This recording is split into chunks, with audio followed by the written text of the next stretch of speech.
ওরে কুটুস, আজকে তুই কিন্তু একদম পাখিদের দিকে তাকাবি না, বুঝেছিস?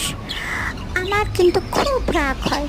তুই কেন পাখিদের দিকে তাকাস কুটুস? কেন? আমরা তিনজন খুব মজা করে ভালো বন্ধু হয়ে আছি, তোর কি সহ্য হচ্ছে না? হ্যাঁ, তুই প্রতিদিন পাখিটার দিকে লোলুপ দৃষ্টি দিস কেন রে? হ্যাঁ, তোর কি সুখে থাকলে ভূতে গেলায়? আয় কুটুস, তোর কি সুখে থাকলে ভূতে গেলায়?